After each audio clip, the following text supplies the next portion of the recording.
or are you running a business? Valuation is the ultimate KPI.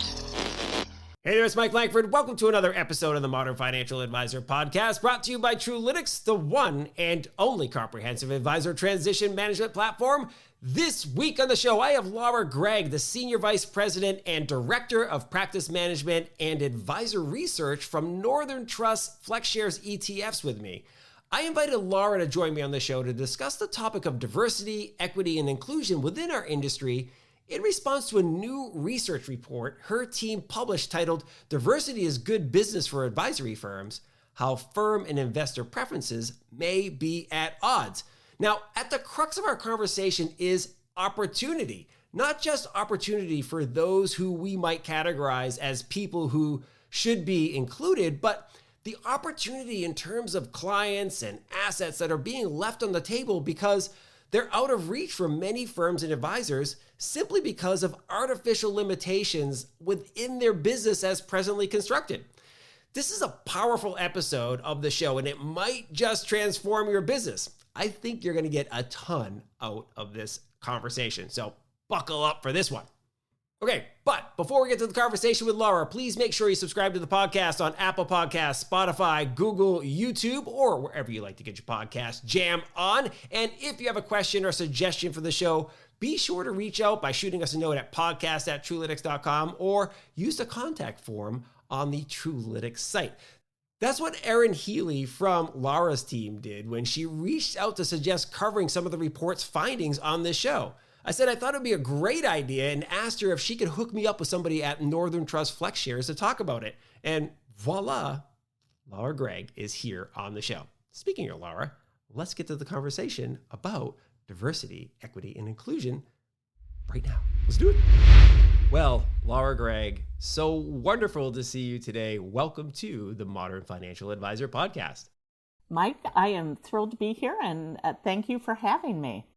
It's a pleasure, and I am so wonderfully grateful that Erin Healy on your PR team reached out to share some of the results that you and the team at Northern Trust, the FlexShares ETF, shared and published recently. I'm like, this is fascinating. This is an area that I'm particularly interested in too, because and Truelytics, the sponsor and producer of this show, is very interested in this concept of advisor transition, right? That the advisor population is changing primarily because there's this large demographic of folks who are going to be exiting the business over the next 10 years or so, just because that's the way Father Time dictates. Right? Yeah. So we're going to see a lot of change in this industry anyway. But you're highlighting some really interesting things of changes that need to happen. So I thought maybe we'd dive in there. Why did Northern Trust FlexShares ETF decide, what we need to do?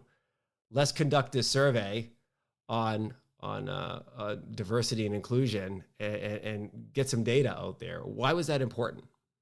Well, so I will say that originally in 2018, when we were talking about doing some research, it was originally just going to be a research study on how to build advisory teams. I'd been spending a lot of time in the field and getting a lot of requests for how do we build teams.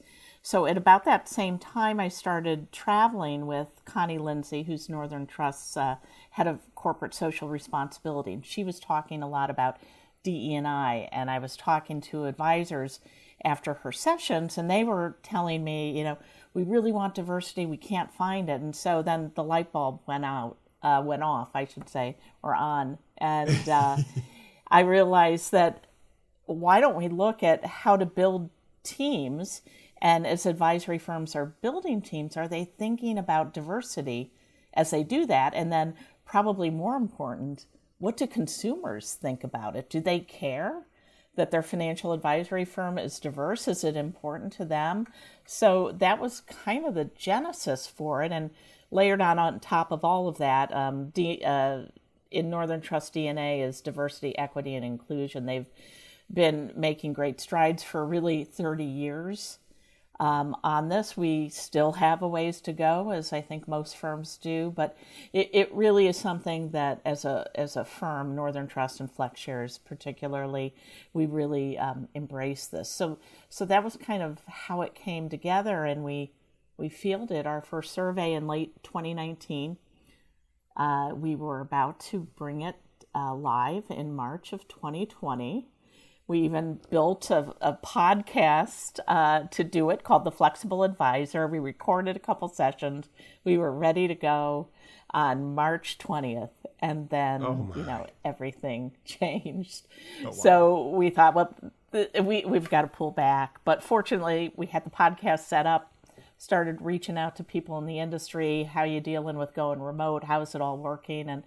And then, ironically, towards the end of May of 2020, we decided it was time to release it, and it was released just a couple days before George Floyd was killed. So, oh my gosh, we got through 2020. We were heartened to have that research available. The timing was strange, to say the least. But then, after all that happened in 2020 with the global protests, I went to my boss and said, we got to do this again. We need to know if something changed. Yeah. So that's kind of how it all came together. That's fascinating. And the timing, every once in a while you do some timing stuff but again, like you said, it wasn't planned, right? It just happened. Right. It was interesting, like, very coincidentally, and I don't talk a lot about the Trulytics products on this show, but they released a solution called True Continuity that they had been working on for like a year and a half, close to 2 years, but they released it right before the pandemic started. And it's this concept of like, what happens if an advisor passes away or is disabled and so forth. And all of a sudden we're hit with a global pandemic and there's this solution. It's like, and we talked a lot about that, like the timing is everything. And it sounds like you guys really nailed it here with not only, the survey and the results and so forth, but I think you took it a step further, right? You're out there evangelizing it and talking about it actively because it's important, right? It is shaping our industry. What kind of reaction did you get from the community, right? Because obviously it's a wide community with a different thoughts and so forth, and you're all over the place in terms of geographic reach. What type of feedback or thoughts did you get back from the Northern Trust community? Yeah, well, what we found, what I've been told, I haven't done the research on it, was that there really wasn't advisor and consumer research out there on a topic like this, and so we were fortunate to have that, and the desire to talk about this was really high. I was really quite busy through all of 2020. Presenting at industry events as well as, speaking at firms and just sharing, what we knew, what we planned to do with the second survey. And I'll say one of the most humbling things for me, Mike, was when the Quad-A, the Association of African American Advisors, invited me to speak. And I was nervous, to say the least. Here I am, a middle-aged white woman, going into a group of African American advisors talking about diversity. It just felt awkward. It felt strange. But I don't know if you've ever worked with them. They are one of my favorite industry groups. They were so welcoming, and a gentleman I was working with, I expressed my feelings to him, and he said, the bottom line is we need everybody talking about this. We don't care what you look like on the outside. Yeah. The fact is we need everybody focused on this, because without everybody talking about it, no matter your role or your race or your gender or whatever, there's going to be no movement. So it was a great experience I've met a ton of people, got to speak to really fantastic groups that are pushing the needle forward. Yeah. I think it's so important that you mentioned, getting over your own discomfort, right? And understanding that, like, listen, there are certain times when you're a little uncomfortable, and you have to recognize your discomfort is not really the issue here. That might be personal growth, right? This is about it is for all of us, right? So, as an example, here I am, to your point, most advisors look like me, only a little bit older, right?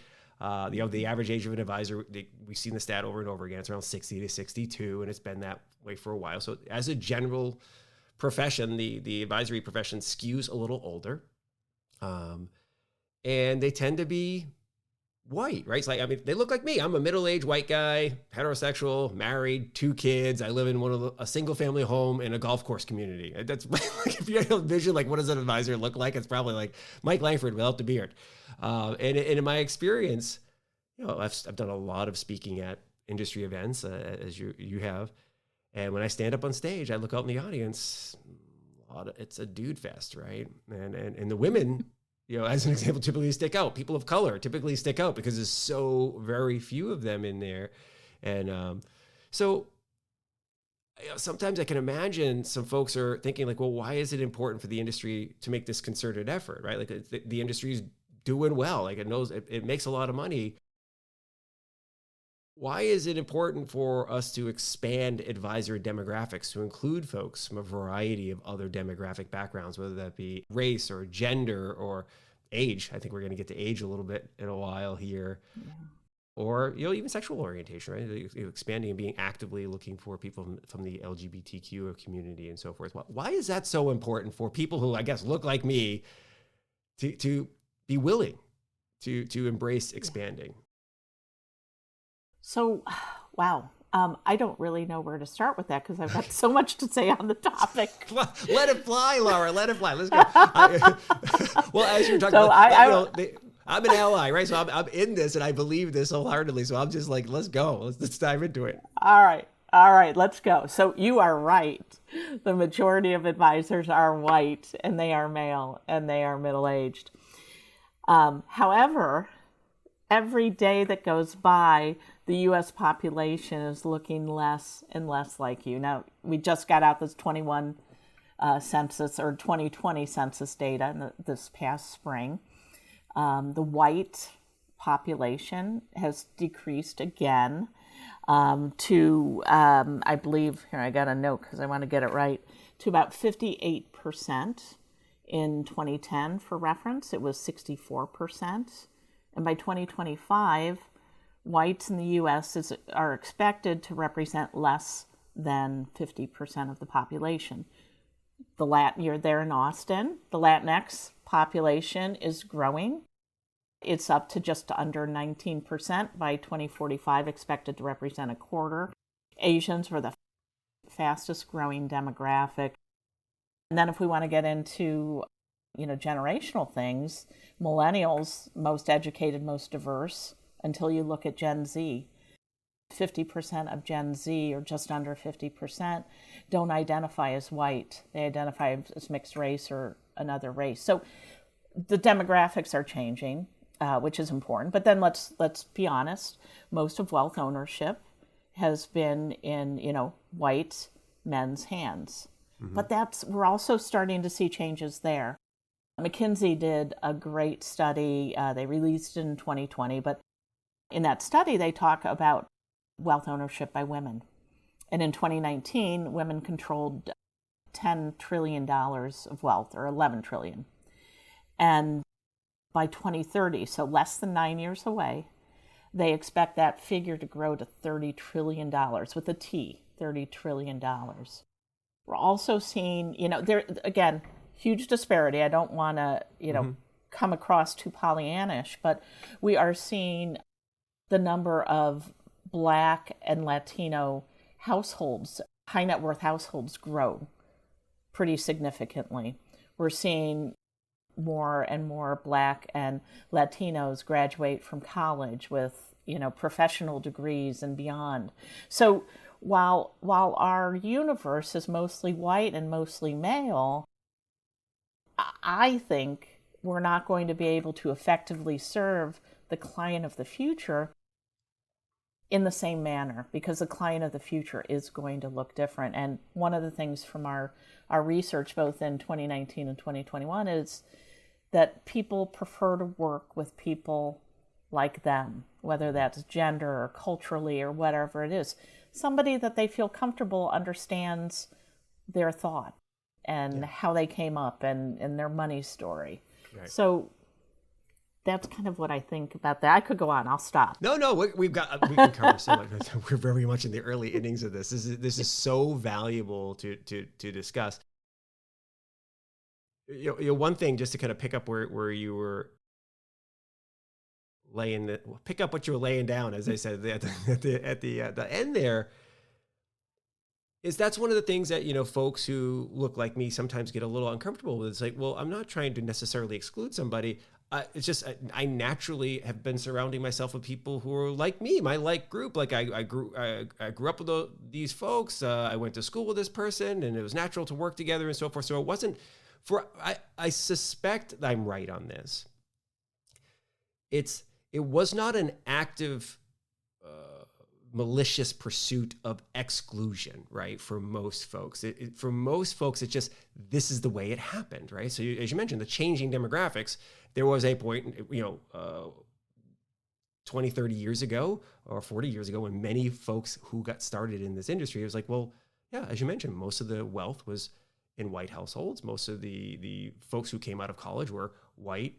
Most of them were male. And those who pursued this profession overwhelmingly were male. They just pursued it and so forth. So it's kind of how it wasn't like there was this evil cabal that's like, middle-aged white dudes, here we come, type of thing. No, so, and I certainly don't ever mean to suggest that. And the reason why I think that's important to talk about is there's a segment. It's definitely not all, but there is a segment of folks who look like me, who bristle at the notion of why they need to somehow be active here, right? They will contend that, hey, I didn't do anything wrong, so why are you yelling at me about this? And I know you're not yelling. I'm just saying that they feel that, and they start to I don't want to be feeling guilty. I didn't do anything wrong. I just did my thing. I worked hard. Da da da da. And then they hear some of the stats that you're talking about, which are real and inarguable. Hey, listen, the world is shifting a little bit here, right? One thing I think is important to say, number one, you talked about the demographics are shifting. Well, guess what? It's not that white people are vanishing.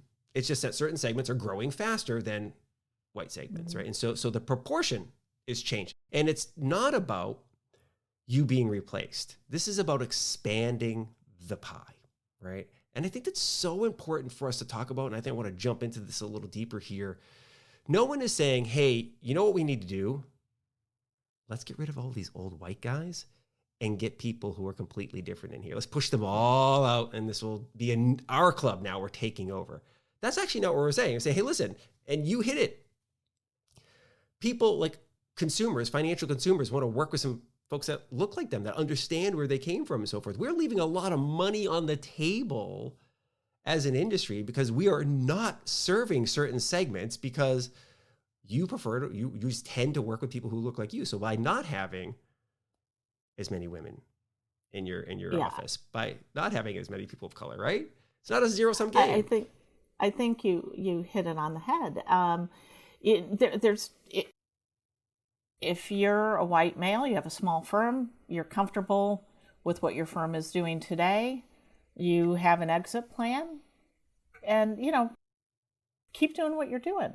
Yeah. But if you are somebody that wants to grow your business and wants to see the longevity into the next generation, then just, pure business dictates that you're going to have to make changes. Just as you make changes in your technology stack. And, you have to make changes. And the reality is wealth ownership is changing and the demographics as we talked about. So if you want your firm to remain as it is and not, don't have a need to monetize it for future growth, then fine.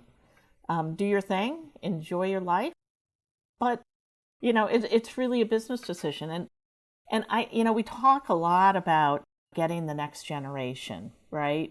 So how do you get your clients' kids? And I think that that's going to play a big role when your clients' children or their grandchildren aren't seeing diversity.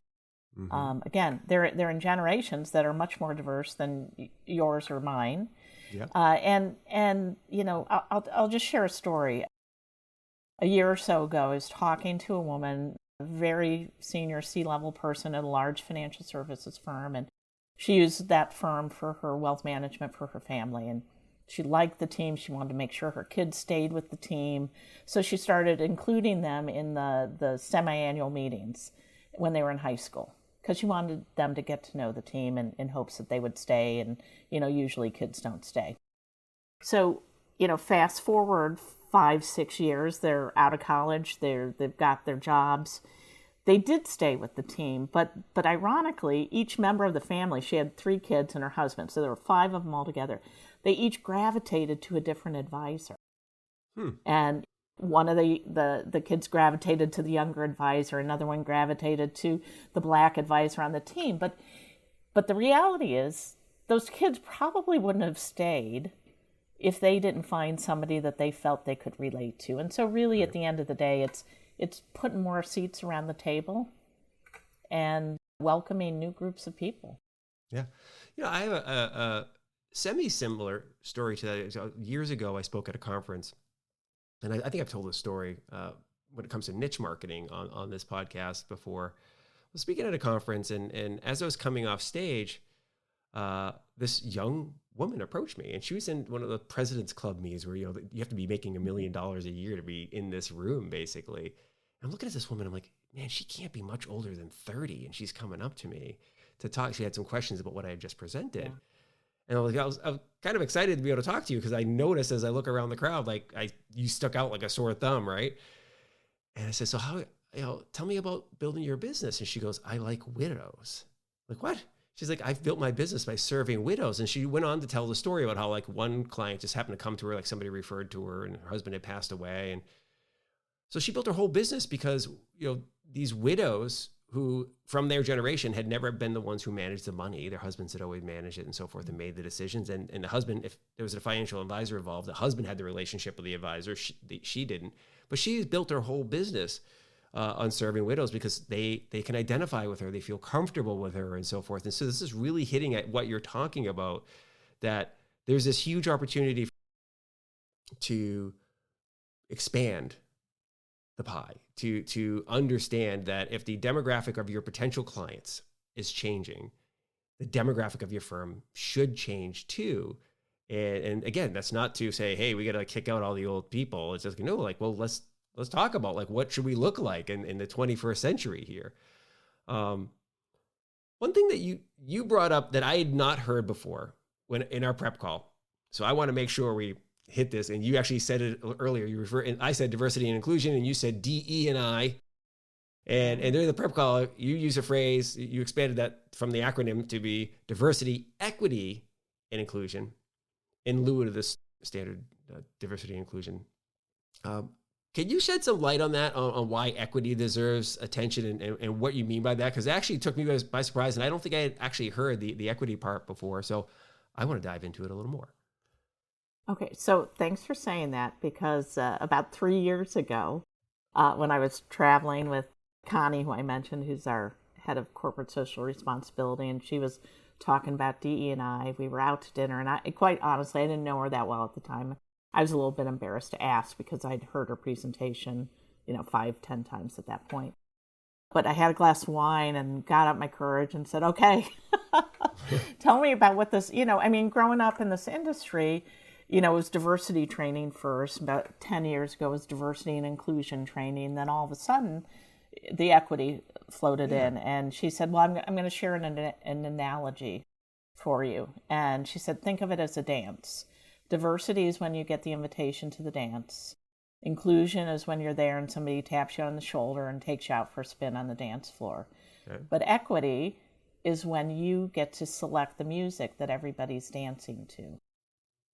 And, that broke it down a little bit for me. But, the bottom line is, if we go back to the see it and be it, it's important for all of your employees, no matter what they look like or what their sexual orientation is or gender, to believe that they're being treated equitably, that they have a chance to grow within your firm and to make an impact. Another, Shundra Thomas, who's president of our asset management division at Northern Trust, talks about, how people will tell them and tell him, and he's very excited to hear it, that they've started a DE&I program and they're hiring a lot of young people and that have so much talent and so much potential. And he said, that's great. But, if you're not hiring anybody at any other level of your organization, what you're telling me is that you're very comfortable waiting 20 to 30 years to see that play out. Yeah. Because those young people can't make decisions that are going to move the needle for the business. They can help, they can grow it, but the equity thing is just really important to Northern Trust, and so we try to always talk about it in our work. That was such an eye-opening thing for me, the way you described it in prep. The if you're recruiting people from diverse backgrounds into your firm, and they're not at a myriad of different levels in the business, right? Mm-hmm. That if you're only coming and bringing in the young people, that you're basically telling people this is awesome, but you can wait. That made a mark. That left a dent on me, if you will, left a mark, because I was like, oh, that's really true. That is true, to think of it that way. And I had not thought of that perspective. Like, hey, listen, if you want to show your customers that you are serious about this, there have to be people in leadership positions. Right. Or queued up. Yeah. At Northern Trust, we look at manager-initiated moves. And those are the moves, in a big organization where somebody taps you and says, we have this role that we're opening up. I think you'd be perfect for it. And, what you said earlier in our conversation, it's true. We're comfortable working with people like us. So I might be more inclined to tap a young female who reminds me of where I was 15, 20 years ago. You could tap a young white male. So if you've got nobody in those senior level positions that look different or are different, to tap the people that are more like them, again, it's harder to get that diversity at all levels. Yeah. And it's got to go back to the beginning. You got to work on being a little bit uncomfortable, right? And I know that sounds weird, especially for those who are on the receiving end of if they're, again, don't look like me or aren't in my age bracket, to be like, what do you mean you got to work on being comfortable? I'm over here being uncomfortable. What do you stop your whining, Langford, about being, but there is an element of truth. Hey, listen, you got to stretch a little bit, right? If you may actually have to force yourself to go, okay, when I'm recruiting for this next role, I want to make sure I bring in some people from different backgrounds here. You may want to have a strategic plan and think to yourself, look at the demographics of business owners and affluent members of your community in the area that you serve as a business. And let's say you're here in Austin, Texas, as you mentioned. I'm glad you brought up my hometown here. The Hispanic population, the Latinx population, is growing very rapidly here.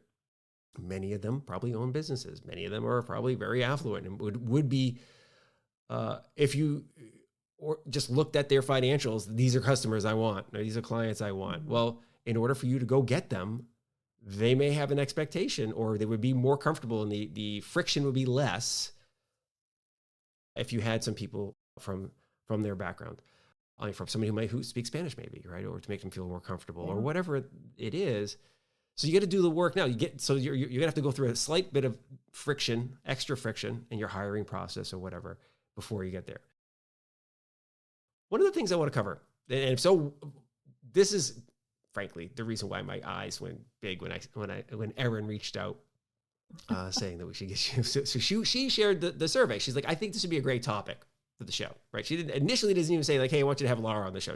She goes, this survey data might be really interesting for your audience. And I always put a call out to hey, if there's a topic or a guest you'd like to have on the show, please. So she sent the topic in.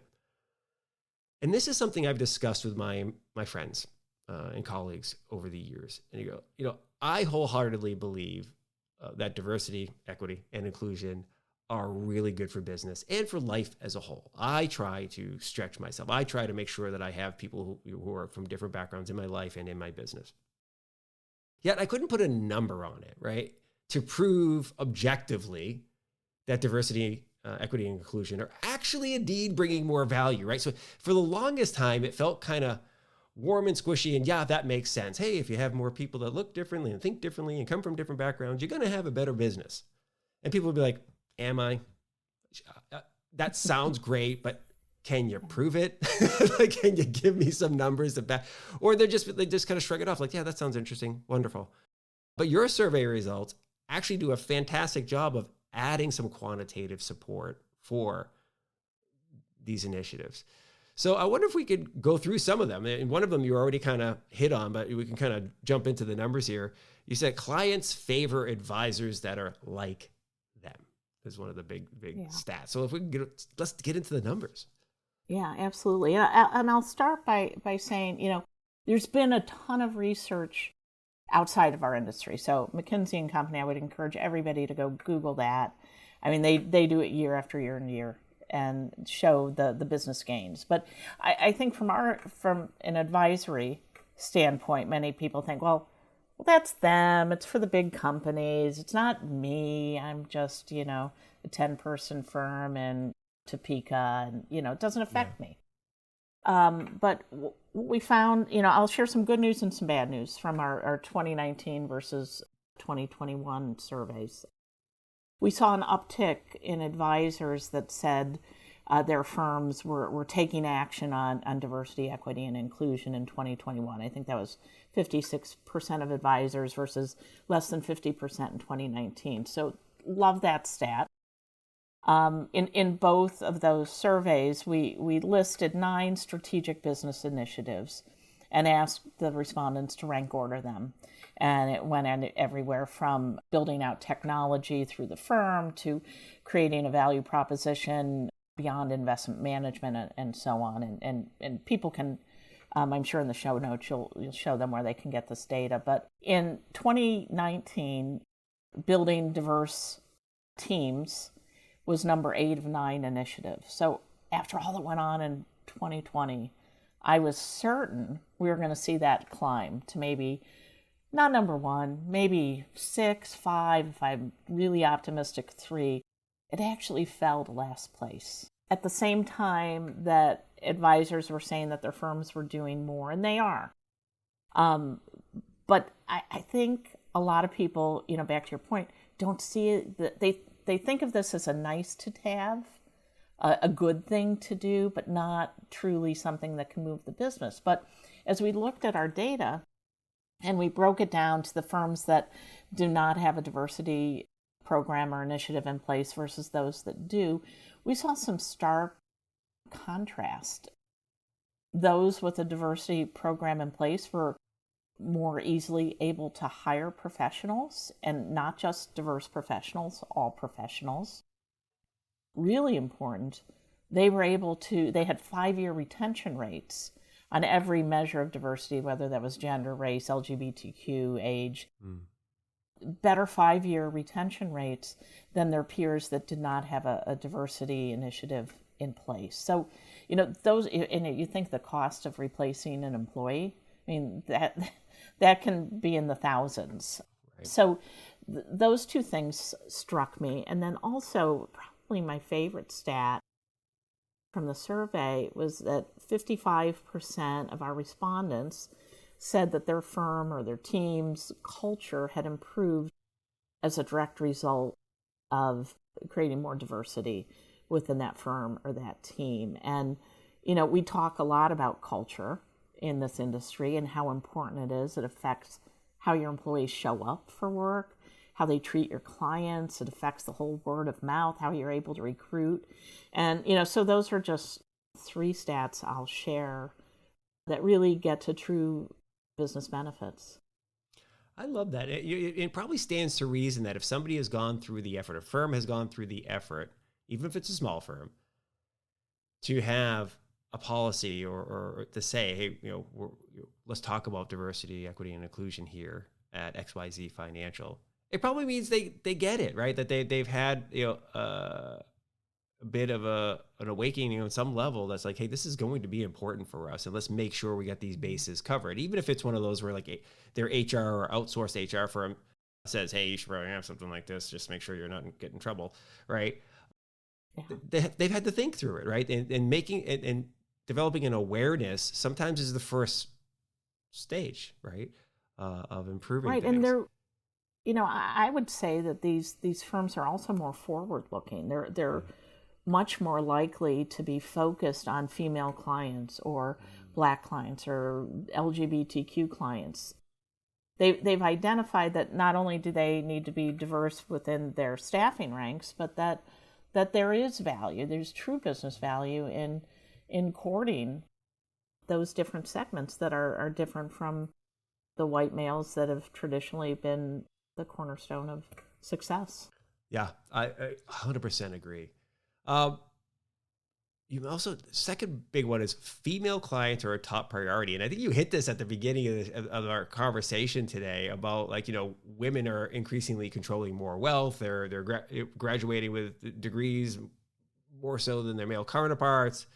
So what are some of the stats you saw for women and their preferences for having advisors that look like them and so forth? Yeah. So one big change was that women in 2021 were 5 times as more likely to work with a female advisor.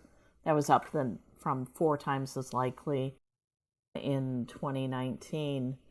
And just that, we've done, and I'm going to cite some stats from a different research study that we did Sure. in 2019 on high net worth primary breadwinners. But we looked at primary breadwinners, male and female, in 2019, and tried to get an understanding of the differences of their wealth management experience, and really bust a lot of stereotypes. The stereotype that women are afraid of risk. And in our research of not all women, but the high net worth primary breadwinners, they're not afraid of risk. In fact, as we had the men and the women talk about their risk tolerance, the men were more likely to consider themselves conservative investors than the women. There's a lot of things that go on. Also, the stat that women will leave their advisor after the death or divorce of a spouse. And again, for these women, they probably had they were much less likely to leave their advisor than their male counterparts, but they probably also had a hand in selecting that advisor. So as we see that wealth ownership change and shift over to more women, those women are going to be hiring advisors, and they're probably going to be more loyal to the advisors that they hire. So, again, we really encourage everybody to reach out to women and treat them the way you would treat, any client, Right. and not.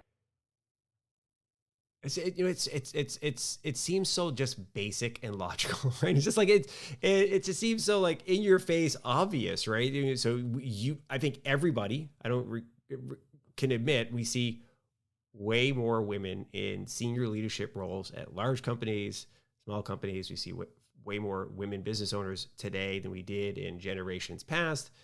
We are also seeing, as you said, lead breadwinner in homes. I know I have several women in my life where I know they make considerably more money than their husbands do. I know situations where the husband has stayed home with the children because the wife in that relationship is just making way more money, and it makes sense for her to be crushing it out there versus him going out to work, right? So he'll stay home.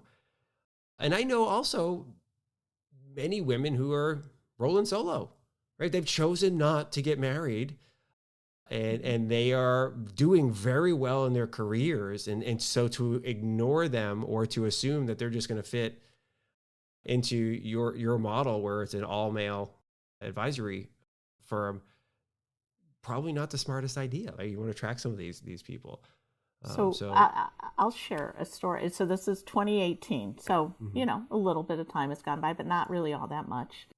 My husband and I were looking for an advisor. I got names of people that came highly recommended, called in advance, let them know, been in the industry for 25 years, in my Series 7 for 25 years, been managing our investments on my own, but it's past time.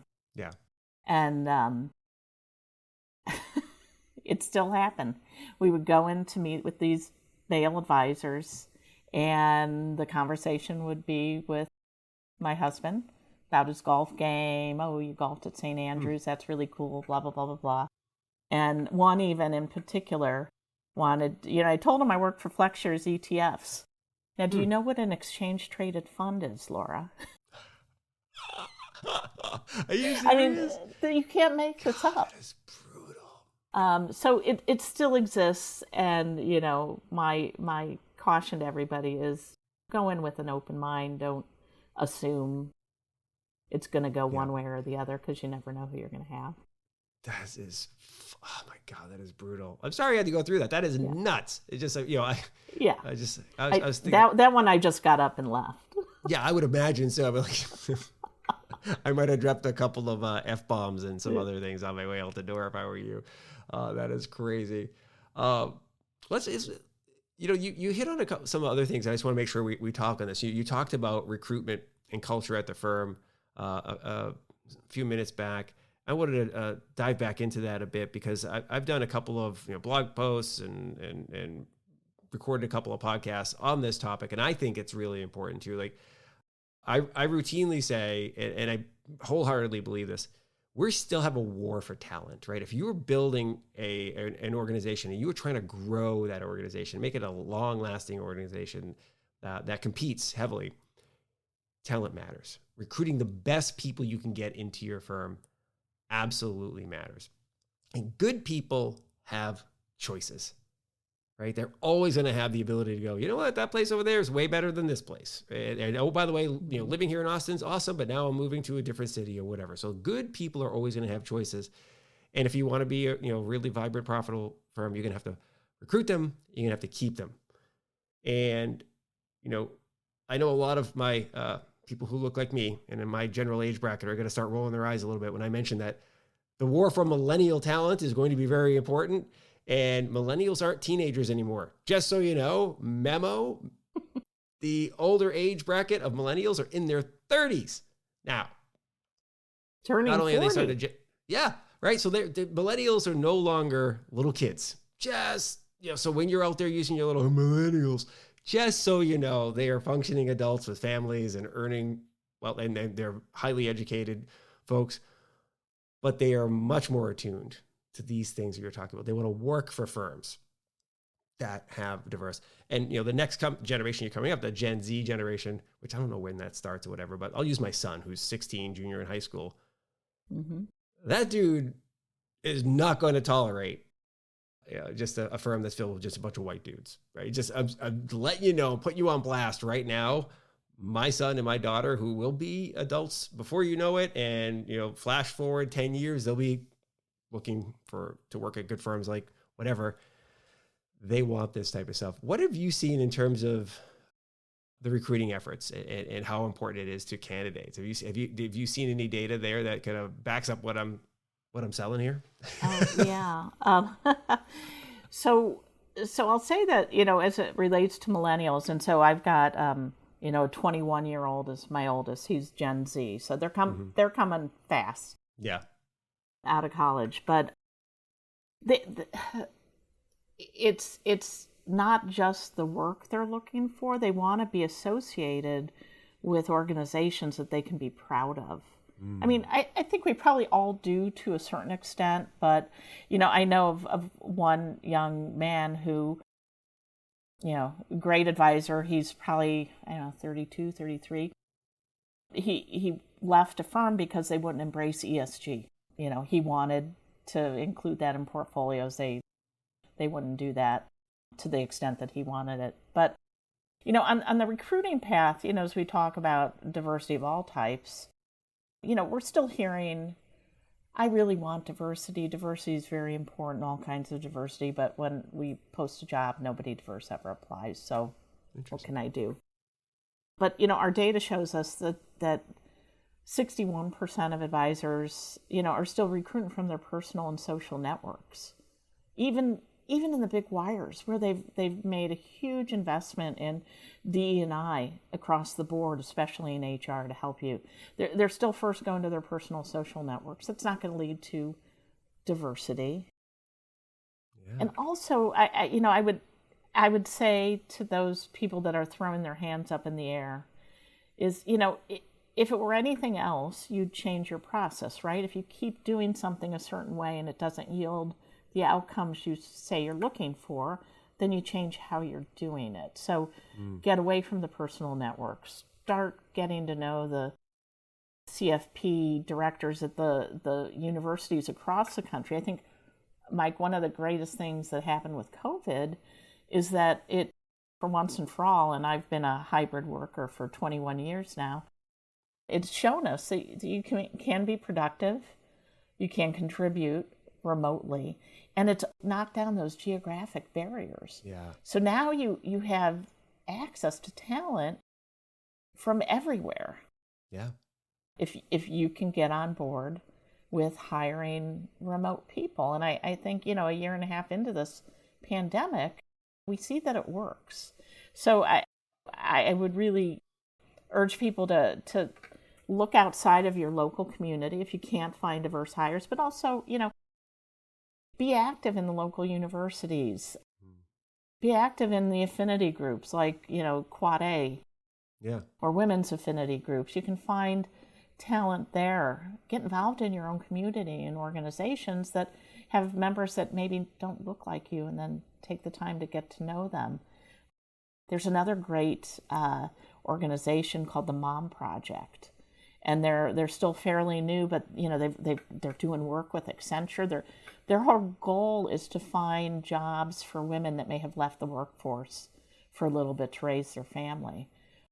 There you can get talent and experience. So there's a lot of different ways you can do it. It's hard, but it's not rocket science. Yeah. If you want to do it, you can. I'm reminded of, you just reminded me, I saw an interview on one of those talk shows, 60 Minutes or Daylight. They were talking to women, professional women, who had taken a mid-career break because they had children, right? So that, maybe these women were in their early 30s or late 20s or whatever, and they were crushing it in their jobs, and they took a block of time off, be it 5 years, 10 years, or whatever, because they wanted to be home in the early years of their kids. And then when the kids got to a kind of escape velocity age, whatever that may be, they wanted to return to the workforce, and they were having a challenge getting back into the workforce at the levels they left. And the like, and this is years ago. So this is pre, remote work being as common as it is.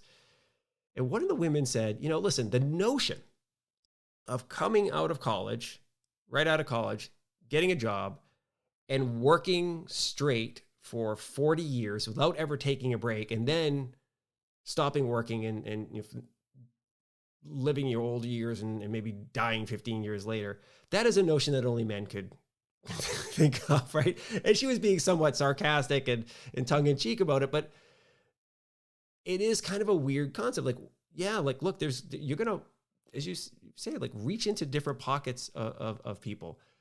One of the things that I found helpful for me, and this is my own personal growth that I'm willing to share, is I find it's really helpful to just be interested in people. And that's a good trait for every financial advisor. If you're sitting down with your client, be interested in them and be curious, constantly ask probing questions to learn more about them.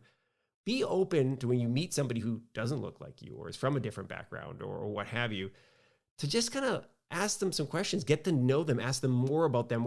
And what you'll find is you will expand your thought process a little bit about who do I want to surround myself with? Oh, how might I use this talent? What other opportunities am I missing?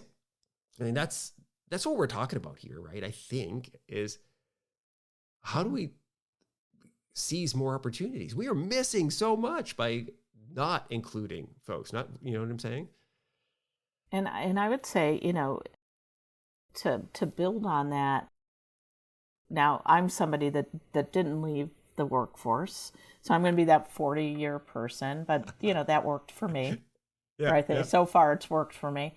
But I have a nephew who is, I think he's turning 40, he's millennial, and by every millennial stereotype he checks the box. But he and his wife, they work in 5-year increments, and then they take a year off. Well, that's interesting.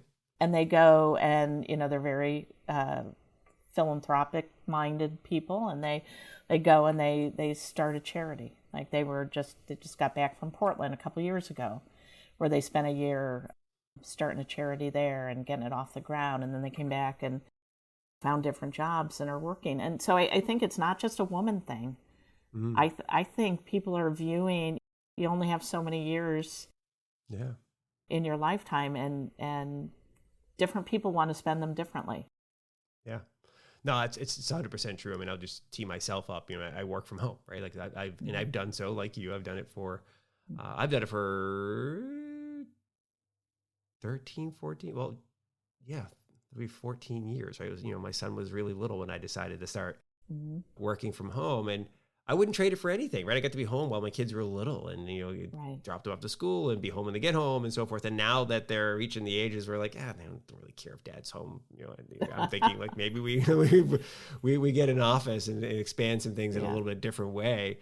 We've got a fully remote team, but no, I 100% agree with you.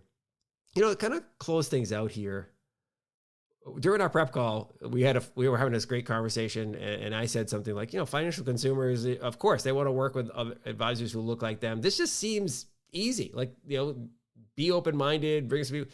And I love the fact you're like, nope, it's hard, dude. I think what you said, and I did interrupt you while you were saying I loved it. Was, how hard can it be? Just, hire a couple people that don't look like you.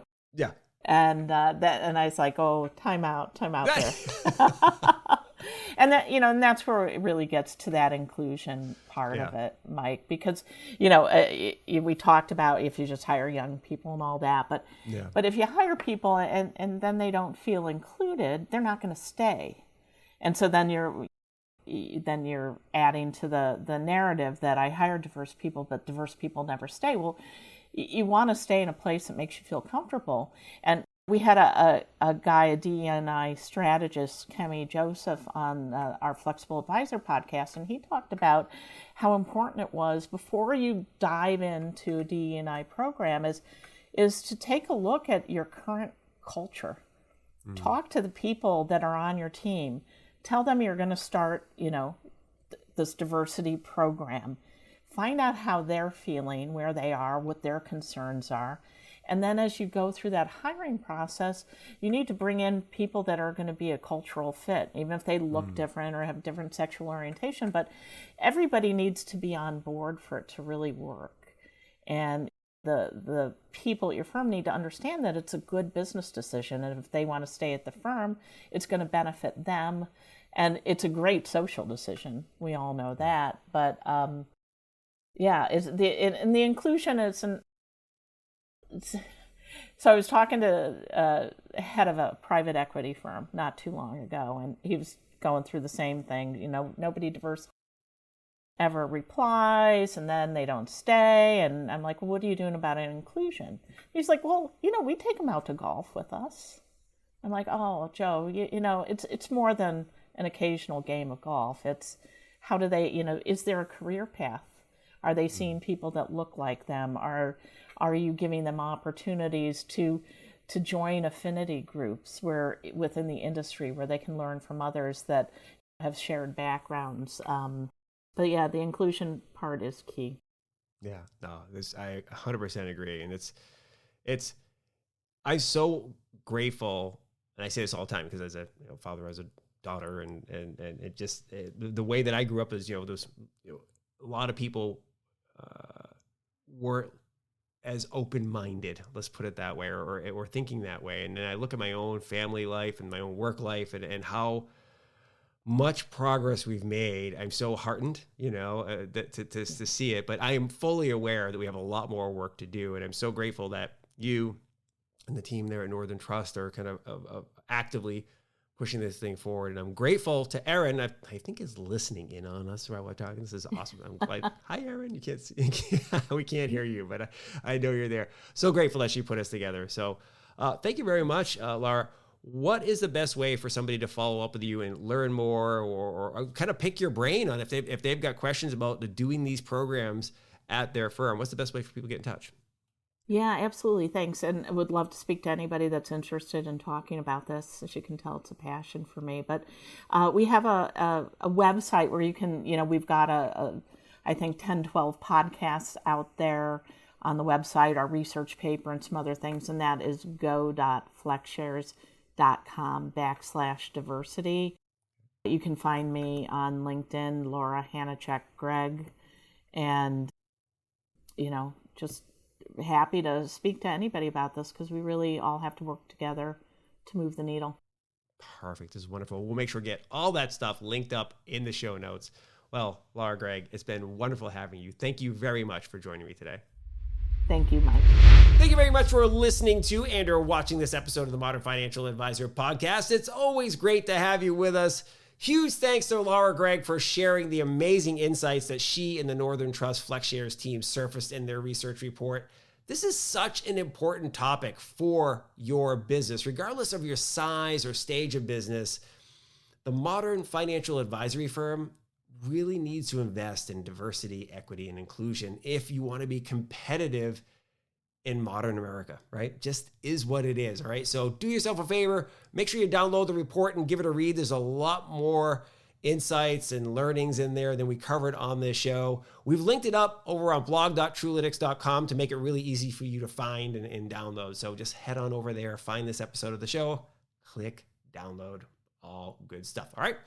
That's all I have for you today. Please do stay safe and be nice to each other. We'll see you next time on the Modern Financial Advisor podcast. See ya. Bye.